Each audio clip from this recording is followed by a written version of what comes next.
Amém? Saúde a todos com a paz do Senhor Jesus. Põe a tua mão comigo e diga: viva o Senhor. Viva o Senhor. Amém. Abra sua Bíblia no livro de 1 Crônicas. 1 Crônicas, capítulo 16, por favor. Glória a Deus. 1 Crônica, som. Capítulo 16.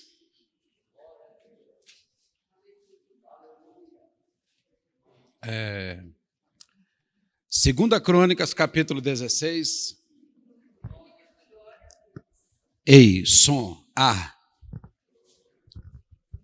Segunda Crônicas, capítulo 16, versículo 7. Todos encontraram?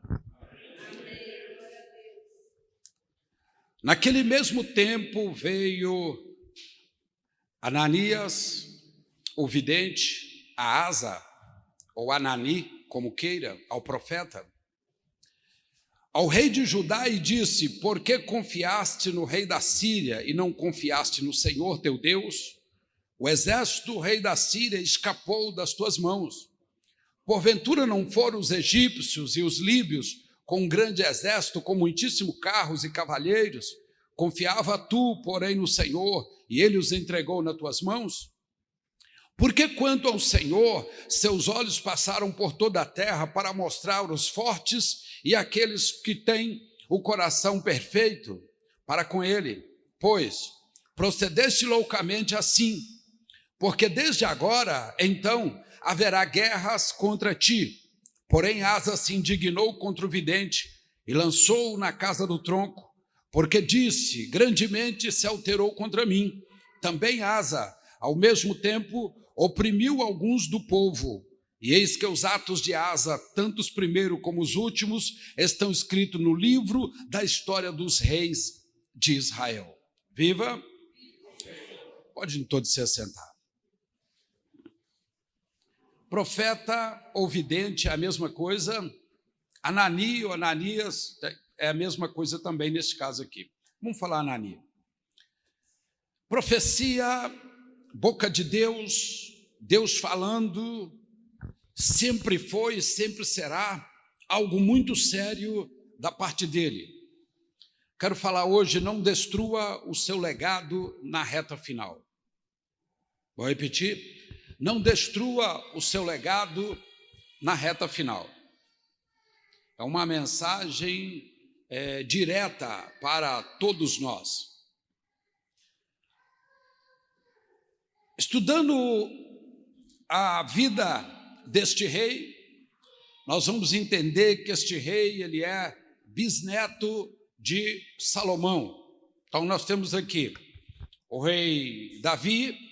Davi gera Salomão, Salomão, Roboão, Roboão, Abias, Abias, Asa. Então, Asa era bisneto do rei Salomão. Vamos entender a questão política e geográfica da época para ficar mais fácil. O Reino Unido, ele veio desde Samuel, quando Samuel foi o juiz de transição, até Saul, 40, até Davi, mais 40, depois Salomão, mais 40. Então, o governo que antes era teocrático, que era Deus através dos juízes, passou a ser monarquia, que agora começou os reis. 120 anos de monarquia até o ano 930 a.C., quando Salomão morre. E o Reino Unido, até então na monarquia, se tornou agora um rei dividido. Agora é Reino Norte e Reino Sul. Salomão deixou um filho chamado Roboão, assumiu uma parte, e a outra parte ficou aos cuidados de Jeroboão. Então até aqui nós entendemos que politicamente não era mais um reino só, era o reino chamado Israel, que era o reino norte, e o outro reino chamado Judá, que era o sul, e o Judá chamado reino norte. E agora ficou dividido 2 reis num país só. Tudo bem. Até aí não há grandes problemas não. Irmão, se tem um problema grave, que não só na questão de administração pública, como na própria administração pessoal, de qualquer coisa que você tenha, é a falta do 3G. Olhe para mim. É a falta do 3G. É certo que a tecnologia já está chegando lá no 7, para nós está em 5, mas lá onde nasce a coisa já está chegando em 7, mas eu quero falar do 3G. O 3G é o principal para a administração pessoal e para a administração pública ou qualquer administração que você queira dizer que está sendo administrada uma situação. É muito fácil você pegar algo que já está pronto, como foi no caso do rei Asa. O rei Asa já veio assumindo um reinado que já tinha muito soldado, muitos cavalos, muitos carros, já havia vencido algumas batalhas, já tinha colocado medo em alguns vizinhos na África, um pouco também na Síria, enfim, já estava bem conhecido. E ele assume aquele reinado e continua o reinado muito bem, muito bem. Mas do outro lado de Israel, então do lado de Judá era Asa. Do lado de Israel, nessa mesma época, era Baasa, 2 reis, Baasa ou Asa, 2 reis. E esses 2 reis agora, os pais deles, no passado, também foram reis de um lado e reis do outro. Por que não falar do Nabote, por exemplo, né, que era da linhagem de Jeroboão, em cima, e do outro lado, Abias. Então, os pais eram reis, passaram para 2 filhos que se tornaram reis. Mas a administração tem que ser atual. Irmãos, em Eclesiastes fala uma coisa interessante. Por que olhar para trás e achar que o passado foi melhor do que hoje? Exatamente isso que Eclesiastes diz. Por que você olhar para o passado e ficar vivendo só o passado, achando que o passado foi melhor do que hoje? Ele diz, pelo contrário, ele diz, nem falais isso. Por quê? O hoje você tem tempo de modificar e o seu passado já não pode modificar mais. Quantos estão entendendo? Todos, quando começam qualquer coisa na vida, é uma maravilha. Sabe quando você manda o menino para a escola, o menino fala, mamãe, é a melhor escola que tem. Professor, o melhor professor. O caminho, a van, melhor que tem. Ou o caminho a pé, o melhor que tem. Maravilha, mãe, acertamos. Daí 6 meses o menino começa a não fazer tudo que precisa fazer. Ele fala, mãe, me troca de colégio, que o colégio não está bom. A escola não está boa, o professor não está bom e nada está bom. Entra na faculdade, a mesma coisa. Faculdade melhor que tem. Eu escolhi a faculdade certa, né? Escolhi também a instituição certa para estudar. Daí a 1 ano, começa o desânimo, tal. Daí a pouco, acho que eu vou mudar de faculdade, vou mudar também de instituição, porque vou procurar uma que seja mais barata, ou que o professor ensina mais, enfim. Sempre no começo, nós esboçamos aquela força, aquela vontade de vencer, colocamos balãozinho para todos os lados, enfeitamos o cenário, falamos para todo mundo o que está acontecendo, mas ao passar do tempo, o brilho vai deixando de aparecer. As pessoas vão deixando de ser motivadas. Daqui a pouco, chuta o balde e você pergunta, e aí, como é que está lá? Ah, sabe o que eu decidi? Eu decidi parar. Ou eu estou muito lento, sabe? Estou quase parando. Ou estou pensando, talvez até em mudar daqui para outro local, estou esperando um pouquinho para depois continuar. Geralmente, essas desculpas prontas estão na vida das pessoas, da maioria das pessoas que iniciam alguma coisa. Por quê? Agregou força demais no começo e não teve força para sustentar durante os anos ou até o fim daquele percurso. Isso acontece com todos nós. Se não aconteceu, você está propício a acontecer. Por quê? Porque você é ser humano. A Bíblia fala de Salomão, um homem que iniciou certíssimo, pediu sabedoria a Deus depois de herdar de Davi um grande reino populoso, o qual ele mesmo disse que o número seria como o pó da terra. E ele falou, Deus, como o Senhor me coloca uma coisa tão grande nas minhas mãos desta maneira? E ele foi para o monte Gibeá para pedir a Deus que Deus desse sabedoria para ele continuar administrando ou para começar a administrar da forma dele o país.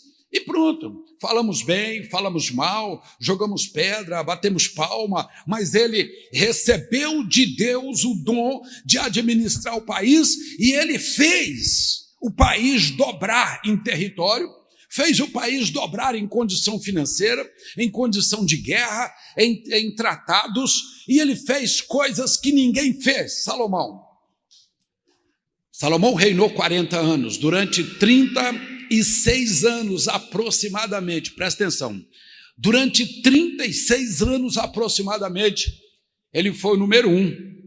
Todo mundo queria bater continência para Salomão, porque não tinha rei realmente como ele. Até o momento que subiu ao coração.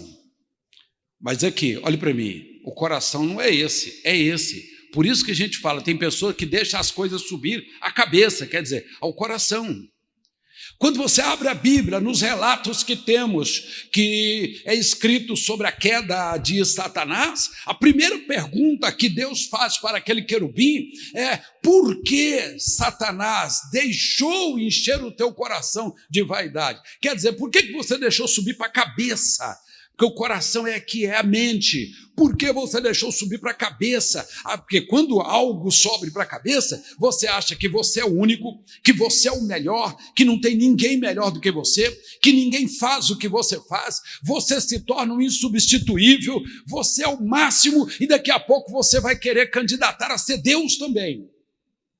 Geralmente é assim. Então, diz a Bíblia, que Salomão deixou subir a cabeça. E começou a achar que ele mandava, que ele fazia, que ele era, e não tinha mais ninguém que poderia o conter. E de 36 anos de administração até 40 anos, quando ele morreu de administração, ele se envolveu com as piores coisas da terra que você pode imaginar.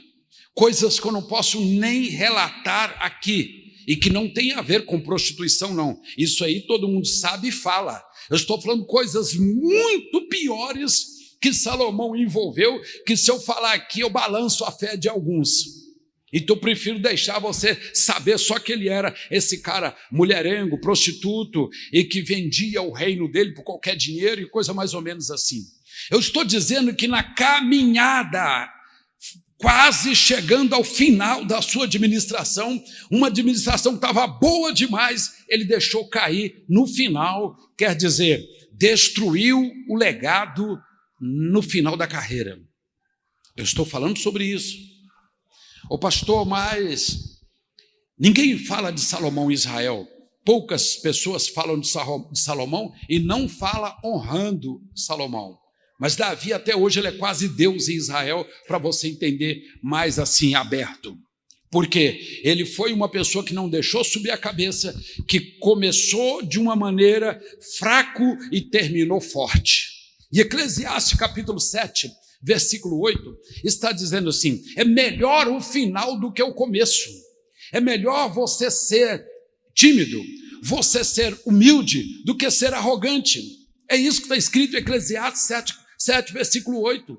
É melhor o final do que o começo. Quer dizer, se o começo foi ruim, foi aos poucos, foi difícil, foi nos empurrão, pastor, emenda aqui, emenda daqui, e eu comecei, mas o importa é hoje, como que está você depois da metade do caminho, porque eu creio que todos vocês ainda têm mais ou menos 200 anos para poder trilhar. Também não precisa falar isso, né, pastor? Mas eu estou dizendo que vocês têm muitos anos para trilhar naquilo que você faz. Como é que você faz? Começou bem demais, explodiu, fechou o quarteirão, chamou a Rede Globo, não, chamou uma rede melhor para poder filmar, fez coisas boas e agora está andando rastejando e não está conseguindo? A Bíblia diz, é melhor o fim do que o começo. Como está sendo agora para você? A Bíblia diz que Salomão caiu, só que Salomão gerou Roboão, Roboão gerou Abias, Abias gerou Asa, e estamos falando agora de Asa, um bisneto de Salomão. Vamos atribuir o fracasso dele a Salomão? Abias caiu porque ele também deixou, Asa também caiu por causa de Salomão. Vamos atribuir tudo a Salomão? Se formos fazer isso, daqui a pouco você cai e vai falar, eu caí por causa de Salomão. Cada um tem que assumir aquilo que é seu, seja bom, seja ruim. Cada um tem que pegar o que é seu e saber trabalhar com aquilo que é seu, sim ou não? O rei Asa durante 35 anos, o texto diz, durante 35 anos houve paz em Judá. Olha que coisa interessante. Houve paz em Judá durante 35 anos. Mas do 35 ao 41, 6 anos faltando, ele começou a se envolver com tudo quanto era errado. Vamos dizer aqui, diz a Bíblia que ele reinava em Judá, e do lado de Israel era Asa e Baza. Ele olhou, estava sendo construída uma fronteira muito grande entre o norte e o sul, ele dizia, vamos construir, porque nem o rei Asa e nenhum dos seus passará por esta, vamos falar assim, por um portal que ele estava fazendo, era isso mesmo, era um portal na cidade, todos têm que passar aqui não passa Asa e nenhum dos dele, e isso chegou até o ouvido de Asa. E Asa falou, não, mas não pode, ele vai construir uma coisa bonita, faraônica, ele vai construir uma fronteira entre o norte e o sul, isso não pode. Sabe o que ele fez? Vou falar algo aqui que você já ouviu nos dias de hoje, aí você vai falar assim, será que o culpado é ele também? A Bíblia diz que ele pegou o ouro, presta atenção, o ouro e a prata de todo o governo de Judá e fez montões podemos chamar hoje de milhões que ele fez. E ele disse, vou subornar o Haddad. Esse negócio de Haddad ser subornado é velho, mas não culpa ele não, por favor. Tá certo?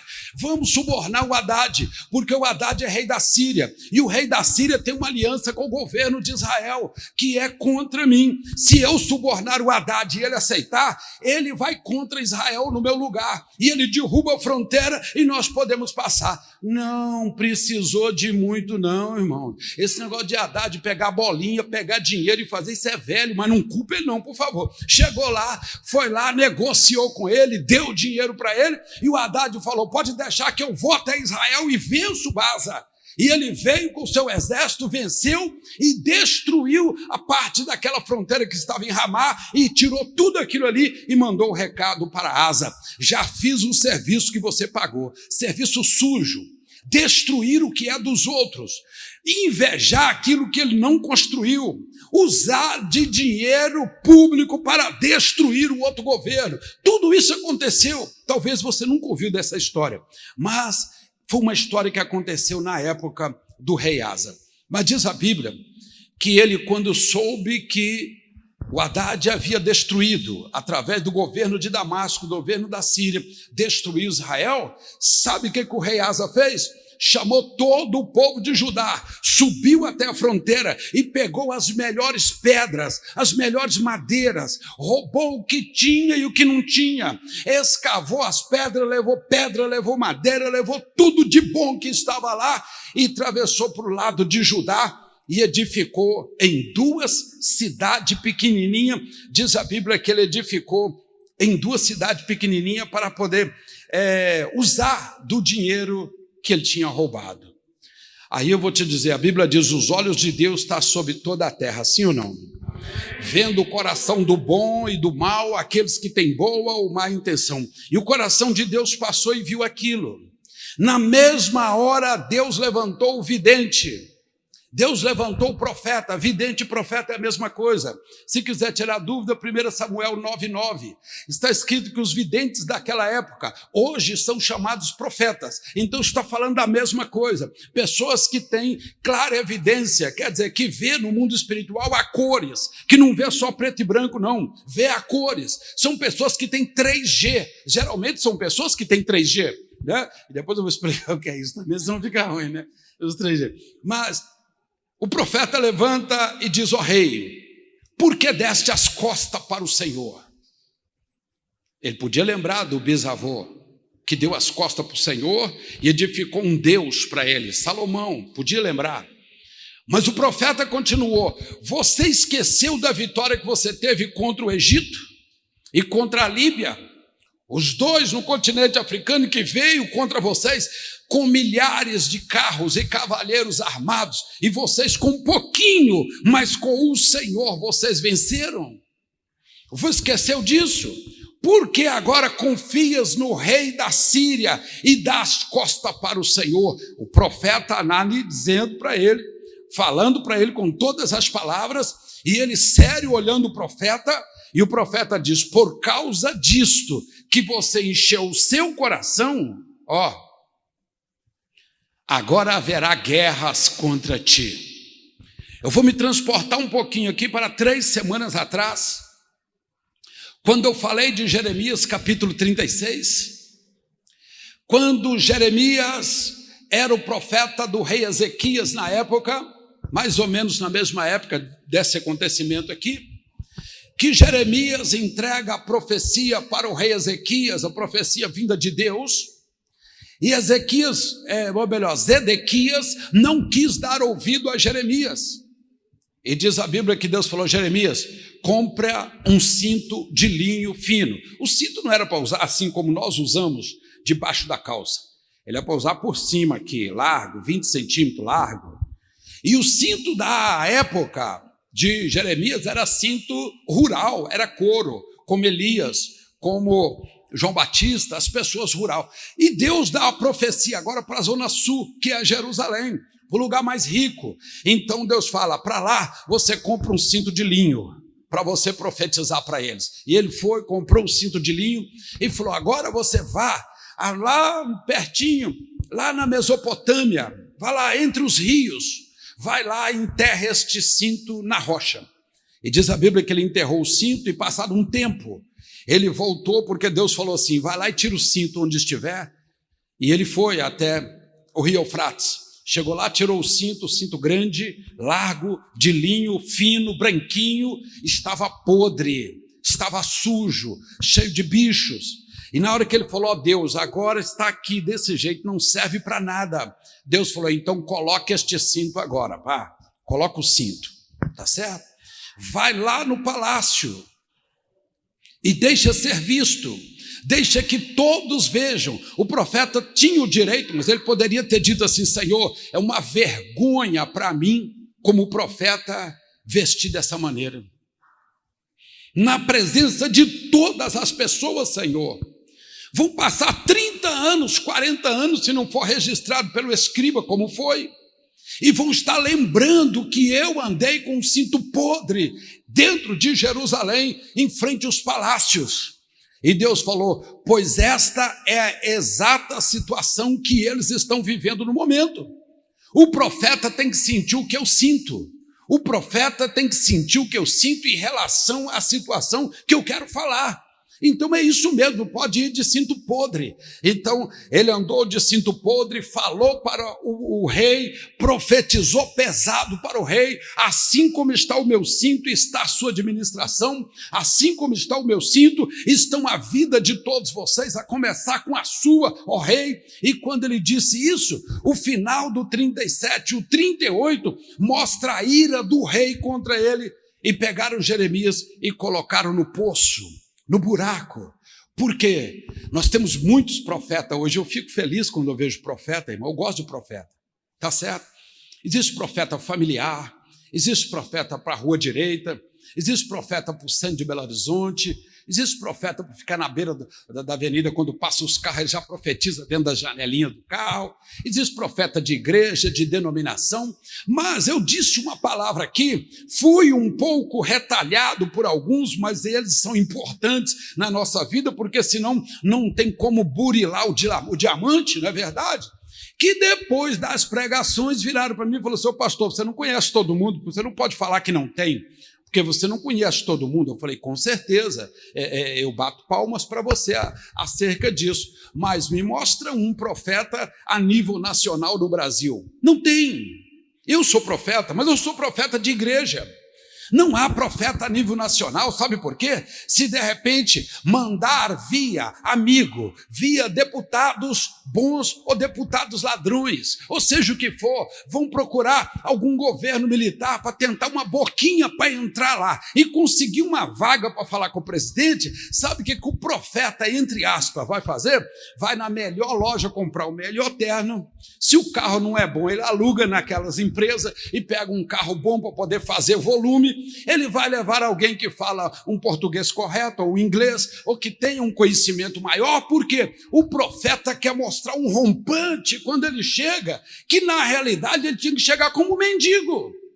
Ele tinha que chegar com roupas podres, ele tinha que chegar descalço, ele tinha que chegar descabelado, parecendo um maltrapilho, porque é a situação que está o nosso governo, é a situação que está o nosso Brasil, infelizmente, na administração que não está boa. Então o profeta tem que sentir aquilo que Deus sente no momento que ele vai falar, com quem ele vai falar.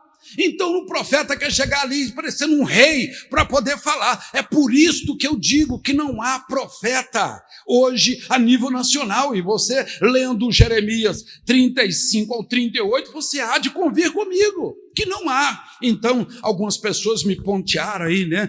Mandaram as mensagens. Ótimo, eu agradeço vocês, porque se eu preciso ir para a cruz para melhorar, os meus amigos não me vão colocar na cruz. Meus amigos não me colocarão na cruz. Eu preciso de pessoas que me coloquem na cruz. Mas se a pessoa que põe soubesse o bem que está me fazendo, talvez não colocaria. Quantos estão entendendo? Então, quando eu vejo isso, eu vejo aqui o profeta falando para o rei Asa. Estava com a asa toda aberta, né? O rei Asa olhou para ele e falou: agora vem guerra contra ti, ó rei. Quando ele disse essa profecia, sabe o que o rei fez? O rei falou: não gostei dessa profecia, não. Ela veio com cinto podre. Essa profecia veio muito qualificada e me desqualificando. Leva ele para a casa do tronco. Sabe o que é casa do tronco? Casa da tortura. Leva ele lá para o buraco. Jogaram Anani no buraco. Aí você diz: uai, pastor, então não quero ser profeta, não, é? Os profetas da Bíblia terminam tudo no fundo do buraco, mas o pastor falou que quem tem amigo é bom, porque na Bíblia diz que o paralítico tetraplégico, tendo amigo, ele subiu no telhado. Ele tendo amigo, ele se fez na presença de Jesus e achou o caminho e se parou frente a frente com Jesus. Mas quem não tem amigo pode estar aí de carro 0 quilômetro de um lado para o outro, que às vezes não consegue atravessar uma rua. Então é importante sempre ter uma mão amiga que vai tirar o profeta do buraco. Pode ficar tranquilo e continuar profetizando, tá certo? Viva! Viva o Senhor! Quando eu vejo isso aqui, eu vejo a arrogância de uma pessoa que começou bem e terminou mal. 35 anos de paz no país, até o momento que ele se vendeu aos cuidados do rei Haddad, aos cuidados da sua vaidade. Vamos dizer assim, eu não posso deixar, ele está construindo uma fronteira muito bonita, essa fronteira tem pedras de Ramá, tem madeiras que veio do Líbano, essa fronteira está ficando uma coisa estrondosa, muito vistosa, e é geralmente para não deixar que eu passe para o outro lado, os meus também não passem, vou destruir o que é deles. Todas as vezes que o homem tira o pensamento dele e coloca o pensamento no que é do outro, entra a vaidade. Se você pegar outra família de quem assumiu antes de Baasa, você vê ali Nabote e você vê Jeroboão. Nabote também caiu na mesma inveja. Viu a vinha, né? Foi visto lá a vinha de Nabote. O que o rei fez? Eu quero para mim de toda maneira. E ele falou: não vendo, não dou, não vendo, aquela história que você conhece. O que Jezabel fez com o rei? Foi lá e destruíram a vida de Nabote. Irmãos, todas as vezes que a inveja entra, um mal acontece quando não acontece uma morte. Toda vez que a inveja entra, o mal vem, mas vem com toda a força, tirando da pessoa a condição dele caminhar e dele andar. Quando nós vimos o homem que é 3G, a mulher que é 3G, o governo que é 3G, talvez eu digo para você: meu irmão, como é que estão as coisas? Pastor, está caindo. Então você precisa de administração de 3G. O que é? Irmão, ganhar é a coisa melhor que tem, tomar dos outros não. Ganhar. Amém? Você concorda comigo? Então ganhar é bom demais. Você trabalha, ganha, você negocia, você ganha. Isso é bom demais, faz parte da nossa vida. Então o primeiro G é ganhar. Mas gastar também é bom demais, só passar o cartãozinho assim, pum, já era. É coisa maravilhosa. O homem que gosta disso, né? E o homem chega lá, todo tique-tique, vai lá, passa o cartãozinho. O homem que gosta disso e gasta à vontade, até na pandemia está gastando. Então, ganhar, gastar e guardar. Não guarda. Pastor, está caindo, está difícil, é por quê? Porque você não guarda. Você ganha, gasta mais do que ganha e não guarda nada. Que administração que vai sustentar, meu irmão? Que vento que não vai te derrubar? Não precisa de vento, não. Qualquer desequilíbriozinho, você vai perto da boca do buraco como profeta. E você fica dali, ai meu Deus, cadê o Senhor? O Senhor está com os olhos sobre toda a terra, olhando os que estão bem, os que estão mal, observando quem honra Ele, quem não honra. O texto em Eclesiastes, capítulo 7, diz isso. Os olhos do Senhor aqui também, em 2 Crônica 16, diz isso. Está sobre toda a terra, olhando os bons e os maus. Mas não, meu negócio é só ganhar, pastor, só ganhar. Tem pessoas que só ganham e trancam a mão desse jeito assim, ó. E que fica aquela mão de, como é que chama? Munheca de samambaia, é isso mesmo, fechadinha assim. Aí você fala, irmão, faz isso, ajuda fulano. Eu não, daqui não sai nada, não sai, mas de Deus também não entra, não é verdade? Como é que eu vou receber? E fica assim, vai afundar, vai para a boca do buraco do mesmo jeito. Dá outro que só ganha e gasta tudo, gasta até mais do que ganha. Como é difícil você ouvir uma pessoa dizer, eu ganho 4.200 por mês, é meu salário na empresa, pastor, mas eu já gastei eles antes que eu ganhasse. Que administração que suporta isso? 1 ano, 2 anos? Não vai não, acaba. Entendeu? Então você ganha, gasta e guarda, tem que guardar um pouco equivalente. E a administração deles não estava assim, porque eu tenho que subornar o Haddad para que o Haddad possa fazer alguma coisa. Não importa como você começa, importa como você termina. Amém? Você precisa guardar, você precisa fazer isso, você precisa.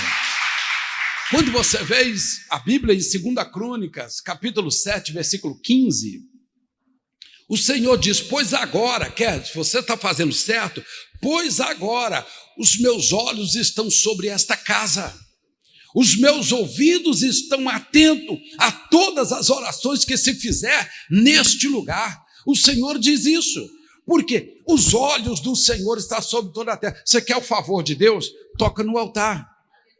Ah, pastor, não preciso de Deus, então não toca no altar. Mas, pastor, eu preciso de Deus, então toca no altar. Chega no altar e toca no altar. Ah, pastor, eu vou tocar aqui agora. Tocar não é isso aqui não. Queres o favor de Deus? Deixa um pouco do seu suor no altar, meu irmão. Isso aqui, ó, deixa um pouco do seu suor. Quando a Bíblia diz, o próprio Deus foi que disse para Adão, Adão, estou tirando você agora do paraíso, tá? Eu já te dei um corpo carnal agora, te dei um corpo de pele, te dei um corpo mortal. Toma cuidado que agora se as feras te atacar, você pode morrer. Antes você não morria, viu, Adão? Sabe aquele papo de amigo? Você tinha um corpo imortal, agora eu estou te dando um corpo de pele. E em Gênesis capítulo 3, o Senhor diz, e fez o Senhor roupa de pele para vestir o Adão. Não teve morte de animal não, viu, irmãos? Por favor. Vamos ser maduros. Não teve morte de animal, primeiro sacrifício, remissão, nada disso, nada disso. Esquece animal, esquece roupa de pele, esquece casaco, né, de pele para Adão, esquece tudo isso. O corpo de Adão não era como este corpo que nós temos e fez Deus roupa de pele. Está aqui, ó, para Adão, vestiu Adão e falou, Adão, para um pouquinho. Se você quiser comer, você tem que trabalhar. Oh, Senhor, Se você quiser comer, Adão, você tem que trabalhar, porque do suor do seu rosto comerás o pão de cada dia. Foi Deus quem falou com Adão. Agora aparece uma pessoa e diz, eu não sei quem inventou o trabalho. Quem inventou o trabalho deve ser Satanás, porque é a coisa mais ruim que tem. Não é ruim não, trabalhar é honra. Então, o trabalho dignifica o ser humano, o trabalho dignifica a mulher, dignifica o jovem, dignifica a jovem. Não há nada melhor do que o trabalho, visto que você gasta das 24 horas que você tem, você gasta as melhores 8 horas, que é o horário central para trabalhar. Como que é ruim?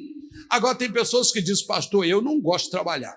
Tudo bem, então recado de um apóstolo Paulo em 1 Coríntios para você. O apóstolo Paulo diz assim, se você não quer trabalhar, que também não coma. Não é a mesma coisa, a palavra invertida? Não, pastor, mas eu como bem. Então você tem que trabalhar. Se você não quiser, não tem problema, não. Pode ficar de perninha para cima aí o tempo todo. Mas a Bíblia diz, não coma nada se você não gosta de trabalhar. Quantos estão entendendo? Porque o trabalho dignifica, o trabalho faz, o trabalho traz, o trabalho oferece para Deus tudo que você tem, e o suor do seu rosto você pinga aqui no altar, ó, pingou no altar, você tocou no altar, pode pedir o favor de Deus, que você vai ver Deus atravessando a tua frente, derrubando o inimigo, te dando vitória. Amém?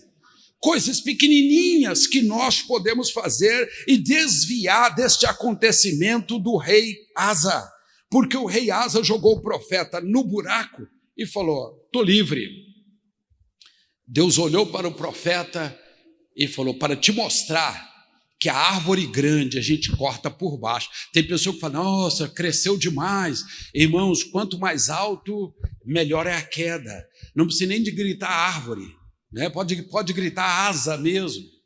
Naquele momento que Asa estava ali, Deus deixou um micróbio entrar na unha do seu pé. É, pastor? É.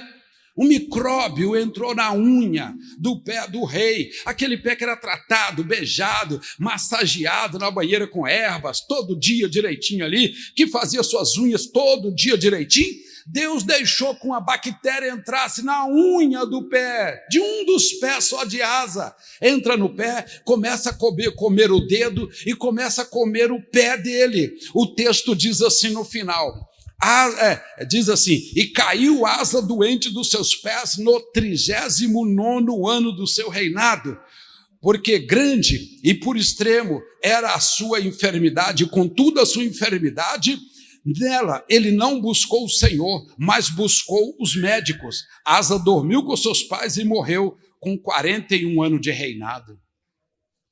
Entra na unha do dedão do pé dele, precisa não, entra aí na unha do pé, a bactéria, entra aí e começa a comer o dedo dele. Foi isso que aconteceu com o rei, foi cortado por baixo. Quanto maior a árvore cresce, Deus pode cortar por baixo, meu irmão. Você não entendeu essa questão de Asa, não? E a Bíblia diz que ele teve tanta vergonha, ou talvez tanta soberba, que ele não buscou a Deus, mandou chamar os melhores médicos que tinha na região e quis tratar somente com médico. Coisas espirituais não se trata com medicina nenhuma. Coisas espirituais, somente o nosso Deus pode colocar as mãos, e isso era espiritual, porque era fruto de uma desobediência, fruto dele ter dado as costas para Deus e querendo fazer as coisas da forma dele. Deus falou: bactéria, entra lá, escolhe o pé esquerdo, o pé direito, tanto faz, entra lá, começa a comer o pé dele, não come tudo não, vai comendo aos pouquinhos, come em 2 anos, vou te dar 2 anos para você comer o pé dele. Em 2 anos ele lutou com médico, até o ponto que ele disse: não tem mais jeito. Ele não buscou o Senhor e buscou os médicos, porém Asa dormiu com seus pais aos 41 anos do seu governo. Não brinca com Deus não, né, irmãos? Amém? Não devemos brincar com Deus não, brinca com o demônio, mas não brinca com Deus não. O demônio você ainda consegue tentar sair dele. Mas brinca com Deus, quem brinca com Deus é mais do que brincar com fogo. Nós estamos vendo aí, várias pessoas aí agredindo o reino de Deus, quer agredir o homem e agride Deus para tentar entristecer o homem. Não está chegando no homem não. Sabe quando Samuel, talvez você não saiba, Samuel foi o juiz de transição de um governo teocrático para o governo da monarquia. Quem que Deus colocou para fazer a transição? Samuel. Samuel era profeta, Samuel era sacerdote e Samuel era juiz. Juiz, sacerdote e profeta. E ele fez a transição dos juízes, porque, infelizmente, aqueles que eram para ser o exemplo da nação foram os piores juízes e começaram a se vender, mais ou menos como tem aqui no Rio, você viu o juiz vendendo, Curitiba, o juiz vendendo, você viu, Brasília, Minas Gerais. Então, os homens que eram para ter confiança, eles começaram a se vender. Aí o pessoal falou: não queremos mais juiz. Então Deus levanta o profeta Samuel como profeta, sacerdote e juiz, 3 atribuições, vai fazer a transição, e o povo começou a falar: nós queremos um rei, porque na Síria já tem rei, porque na Babilônia tem rei, porque no Egito agora é rei, nós queremos um rei, queremos um rei, queremos um rei. E diz a Bíblia que Deus deixou que Saul fosse escolhido pelo povo, e Samuel fez a transição para Saul, consagrando Saul a rei. E quando consagra Saul a rei, é isso que eu quero dizer para você, aquele juiz de transição, ele fica um tempo até passar o cargo para Saul, e Saul começou agora diante de Deus e diante do povo, com toda a aprovação, ele tinha tudo, era o cara mais bonito na época, elegido pelas agências de publicidade da época, o mais bonito era Saul, com aquele cabelão parecendo um leão, né? Aquela coisa doida, meio afeminado assim, mas efeminado, mas era aquela coisa louca, desse jeito era o Saul, e era forte, era bravo, tinha dinheiro e agora era rei, apoio do povo, e Deus falou, já que você quer, então vamos apoiar, não que Deus escolheu, Deus não escolheu não, mas Deus apoiou. Saul fez também a mesma coisa, caminhou bem, depois deixou Deus. Toda pessoa que dá as costas para Deus, ou que fere a Deus querendo ferir o homem, porque quando isso aconteceu, sabe o que Samuel falou? Samuel chorou, ó Deus, eles não estão querendo mais o governo teocrático, quer dizer, o governo de Deus, né? A administração de Deus, eles não estão querendo.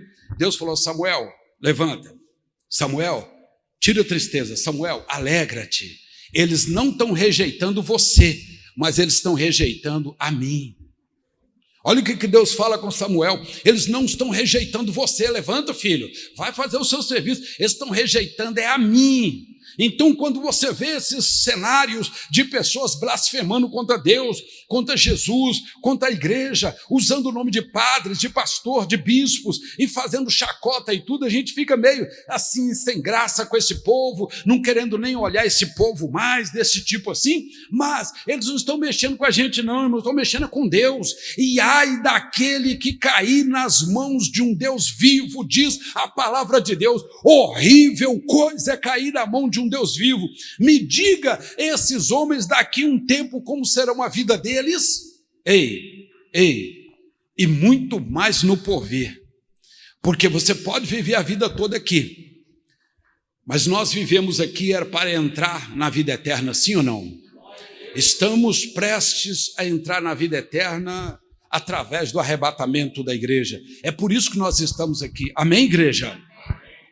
Então, quando eu vejo esse texto aqui, eu quero deixar para você, é melhor você começar tranquilo, pastor, eu estou assim, devagarzinho, sabe?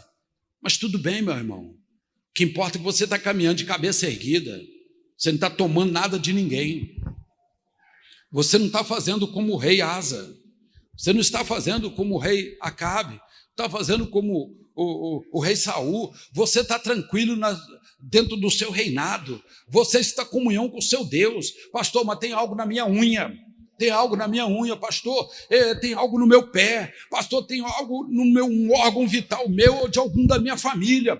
Meu irmão, se você se lançar diante de Deus com toda a sua força, sinceridade, honestidade, fidelidade e falar diante de Deus, com toda certeza Deus há de te ouvir. Continua.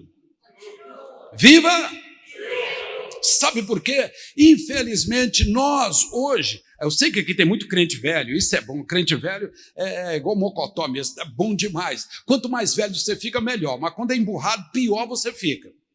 Mas as igrejas do cristianismo novo, hoje, não se fala mais Deus, você percebeu? Você vai num culto, você escuta falar 50 vezes, eu estou sendo demais, 10 vezes a palavra Jesus e nenhuma vez a palavra Deus. Você percebeu que os cultos modernos hoje é assim? Mais ou menos assim os modernos. Fala-se 10, 15, 20 vezes de Jesus. Quando fala? Tem igreja que nem fala Jesus. Mas Deus está longe, ninguém lembra de Deus. Olhe para mim, o Criador é Deus. Quem opera o milagre é Deus. Quem cura doença é Deus, quem abre porta é Deus, quem abate o homem é Deus, quem levanta o homem é Deus, não é Jesus. Então Satanás fica falando para a pessoa, pede para Jesus, a pessoa fala, ó Jesus, pede para Jesus. Satanás fica falando para essa igreja moderna de hoje, fala para Jesus, pede ele, incomoda ele, sabe por quê? Quando terá 3 anos que você está pedindo e você vê a sua vez passando, você vai falar, esse negócio de igreja está com nada mesmo não. Por quê? Porque eu pedi 200 vezes para Jesus, ele não fez nada. Ele prometeu fazer? Ele prometeu fazer para você?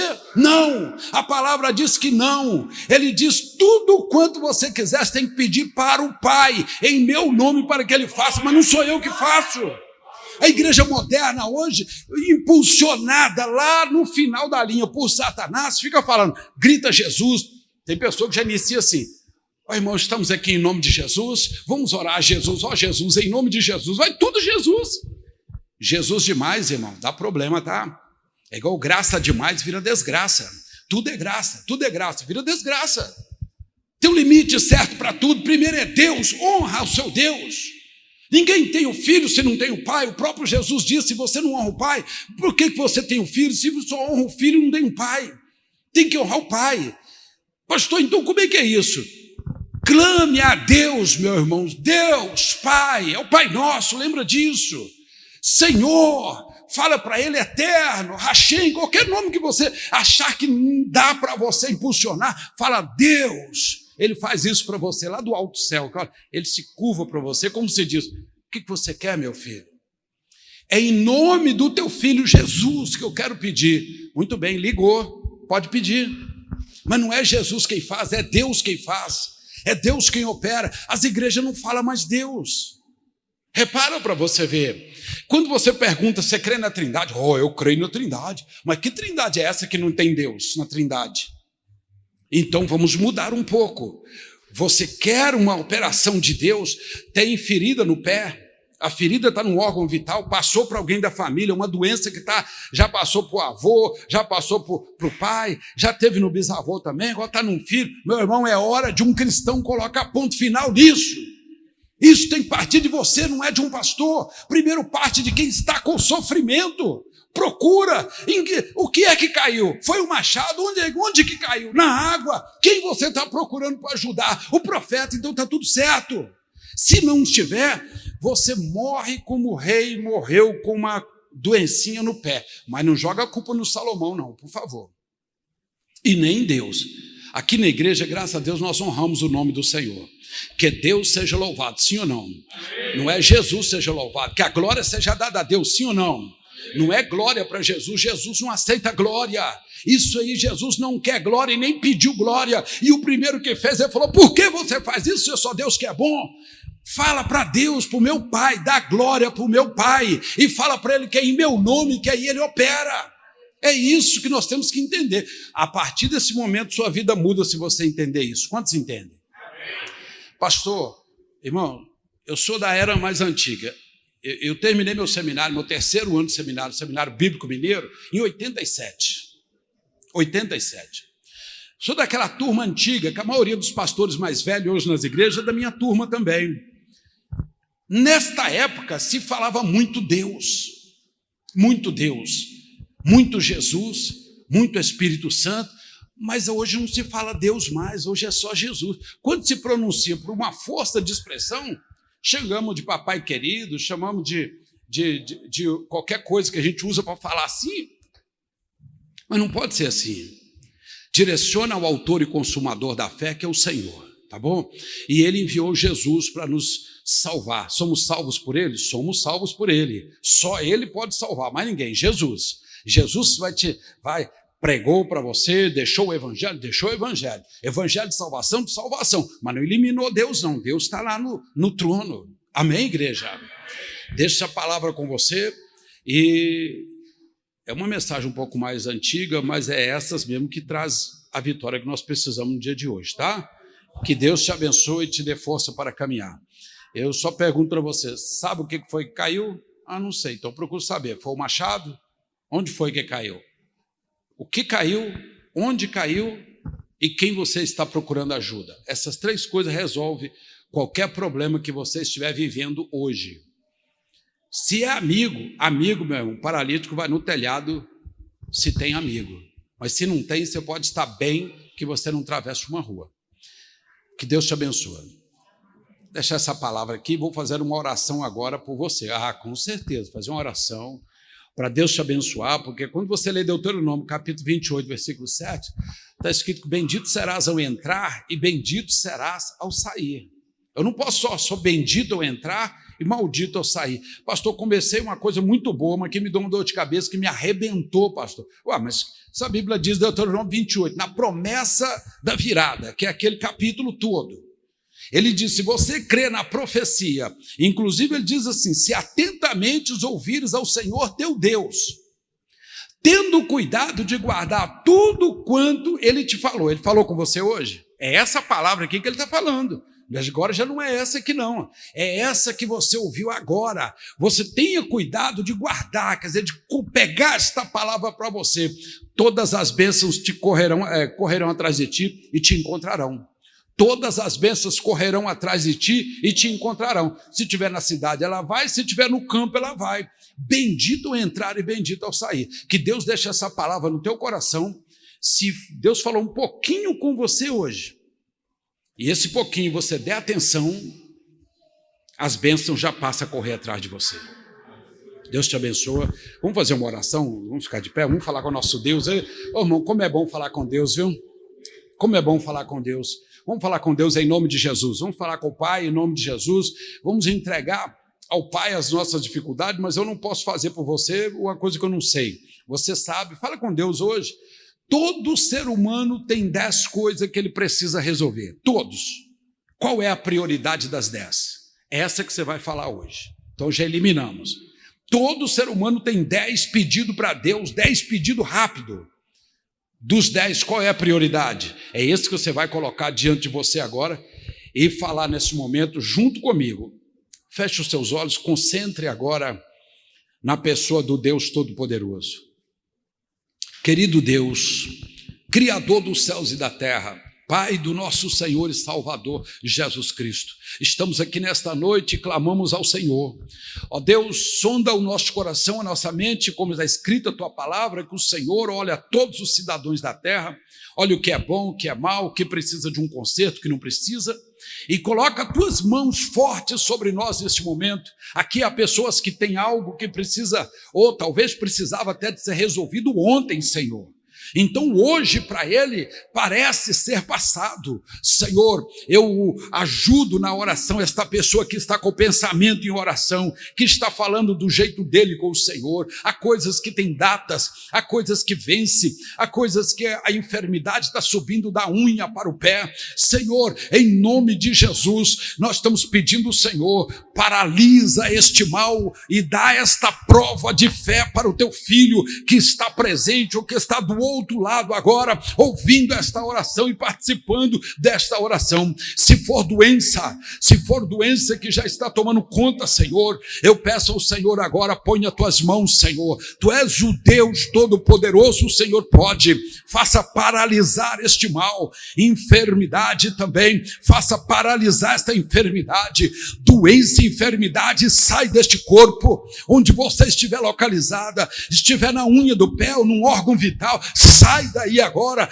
em nome de Jesus Cristo, nós pedimos ao Pai, enfermidade, sai daí agora. Pai, coloca a saúde nesta pessoa, faça que o respirar desta noite seja melhor, faça, ó Deus, que a família durma melhor, provê sonhos proféticos para esta família, para esta pessoa que está enferma no hospital, que está em casa, que está passando por um problema difícil, talvez ela mesma não consegue clamar, mas o pai clama, a mãe clama, o vizinho, o pastor, tem várias orações sendo direcionadas ao Senhor Deus. Tu és o nosso Pai, o nosso Deus grande, o Criador de tudo, administrador de tudo, que sustenta essa terra na palma das tuas mãos. Nós te clamamos no nome de Jesus Cristo, teu Filho, o único Filho enviado para morrer por nós, que nos salvou, Senhor. Aqui há pessoas que precisam na área do trabalho, ó Deus, que envolve a área financeira também, está passando por privações, passando por dificuldade, parece que na caminhada, Senhor, parece que tudo vai acabar. Senhor, esta pessoa quer lutar ainda para que isso não acabe, quer mudar essa situação hoje. Senhor, transforma a vida deste irmão agora. Qual é o negócio, Senhor? Quais os anos que ele perdeu? Senhor, faltou o toque no altar. Toca, conscientiza, mexe com esse coração agora. O que esta pessoa daria pela vida, Senhor? Eu sei que o Senhor não cobra nada, meu Pai, e também nós não cobramos nada, Senhor, de ninguém, meu Pai, mas esta pessoa precisa conscientizar que o dinheiro não é o Deus dela, Senhor. Esta pessoa precisa conscientizar que ela própria não é Deus. Senhor, levanta na força da tua palavra, quebra este mal, rompe agora este mal, coloca um pouquinho do sangue do teu filho sobre a cabeça deste irmão, desta irmã, onde estiver agora, Pai. É uma promessa, é um pedido de fé. Coloque as tuas mãos e abençoa os que estão aqui. Há pessoas que estão lutando contra doença na mente, doença no corpo. Está lutando, Senhor, contra manifestação de espíritos desencadeados, espíritos albergados, espírito obstinado, que vem para prender, para segurar, para destruir. Coloca as tuas mãos agora e rompe, Senhor, essa cadeia. Sai daí, espírito. Se você veio sozinho, se você afeiçoou com esta pessoa, se você foi mandado, se alguém pagou para você estar aí, em nome de Jesus, vai embora. Sai daí, espírito maligno, sai daí, vai embora. Seja quebrada toda a sua cadeia seja quebrada agora, Pai. Eu peço ao Senhor, o Senhor tem ouvido as nossas orações, o Senhor disse que agora estarão atentos seus olhos, atentos teus ouvidos à oração que se fizer nesta casa. Por isso estamos orando ao Senhor, é no nome do teu filho Jesus. Concede a tua graça para todos nós nessa noite, em nome do Senhor Jesus Cristo. Amém? E todos digam? E todos digam? Viva! Viva! Amém!